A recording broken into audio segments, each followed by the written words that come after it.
Hello बच्चों, let's see this question. What is the molarity of H2SO4 solution that has a density of 1.84 gram per cc and contains 98% by mass of H2SO4? Given atomic mass of sulfur is equals to 32. Options है 4.18 molar, 8.14 molar, 1 18.4 molar and 18 molar. चलिए इस question को solve करते हैं बच्चों. और सबसे पहले तो ये देखते हैं कि इस क्वेश्चन को सॉल्व करने के लिए हमारे पास कौन से की कॉन्सेप्ट की जानकारी होनी चाहिए. देखिए, ये जो सवाल है हमारे पास, ये बेसिकली कंसंट्रेशन टर्म्स का सवाल है और जहाँ पे हमें मोलारिटी से हम मोलारिटी पता होनी चाहिए बेसिकली.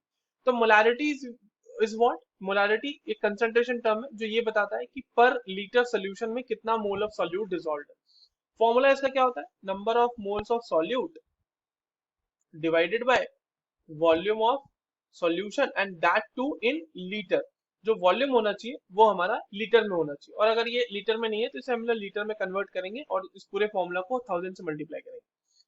नाउ हमारे पास जो सोल्यूशन है उसमें कहा गया है कि 98% बाय मास H2SO4 है. इसका क्या मतलब हुआ? इसका मतलब ये हुआ बच्चों कि अगर हमने 100 ग्राम सोल्यूशन लिया है, या ले ही लेते, 100 ग्राम सोल्यूशन ही ले लेते, तो उसमें 98 ग्राम H2SO4 होगा. अब क्योंकि हमने 100 ग्राम सोल्यूशन लिया है और हमारे पास डेंसिटी है, तो हम सोल्यूशन का वॉल्यूम निकाल सकते हैं.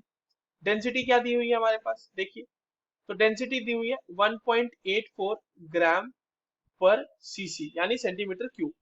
Centimetre 1 centimetre cube is equals to 1 ml. तो सिंपली हम इसको लिख सकते हैं 1.84 ग्राम पर ml. तो डेंसिटी इज इक्वल्स टू क्या होती है? डेंसिटी इज इक्वल्स टू होगी ना mass upon volume. Mass upon volume. तो अगर हम वॉल्यूम ऑफ सॉल्यूशन निकालना चाहें, वॉल्यूम ऑफ सॉल्यूशन निकालना चाहें, तो क्या हो जाएगा? वो हो जाएगा मास अपॉन डेंसिटी. तो मास दिया हुआ है आपका 100 ग्राम, मतलब हमने कंसिडर किया 100 ग्राम, और डेंसिटी है हमारे पास 1.84 ग्राम पर ml. तो ये ऊपर जाके तो ml मल्टीप्लाई हो जाएगा ना, तो बेसिकली ml में आएगी वैल्यू. तो ये हो जाएगा 54.34 ml. इतना वॉल्यूम हमारे पास सोल्यूशन का है. Number of moles of H2SO4 निकाल लेते हैं. अब number of moles of H2SO4, number of moles of H2SO4 कितना आएगा बच्चों? Given weight upon molar mass, या फिर given mass upon molar mass. तो 98 ग्राम हमने देखा था, 100 ग्राम सोल्यूशन में मिल रहा था, और 100 ग्राम सोल्यूशन ही हमने कंसीडर किया है, तो गिवन मास 98 ग्राम हो गया. और इसका मोलर मास भी 98 ग्राम ही होता है, 98 ग्राम पर मोल. तो यहाँ पर से ये 1 मोल आ जाएगा. एंड हाउ दिस 98 ग्राम पर मोल केम? तो देखिए, उसको भी हम लोग फटाफट कैलकुलेट कर लेते हैं. देखिए, हाइड्रोजन का एटॉमिक मास 1, और क्योंकि दो हाइड्रोजन है तो ये हो जाएगा 1 into 2 plus atomic mass of sulphur दिया हुआ है क्वेश्चन में भी, दैट इज 32. और ऑक्सीजन का 16 होता है, क्योंकि हमारे पास 4 ऑक्सीजन है तो ये हो जाएगा 4 इंटू 16. ठीक है, तो this will be what, 2 plus 32 plus 64. तो this will be giving you 98 ग्राम पर मोल. इस तरह से कैलकुलेट हमने कर लिया. अब हमारे पास number of moles of H2SO4 भी है, वॉल्यूम ऑफ सोल्यूशन भी है, हमें मोलारिटी कैलकुलेट करनी है. Molarity is equals to what?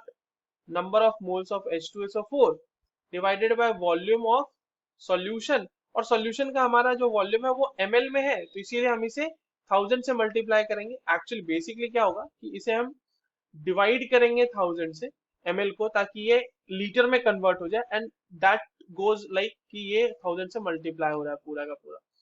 ठीक है, तो यहाँ पर ये वैल्यू रख दीजिए, 1 मोल divided by 54.34 mole, sorry ml into 1000, and this will be giving you, जो वैल्यू आएगी ओवरऑल वो आएगी मोल पर लीटर में.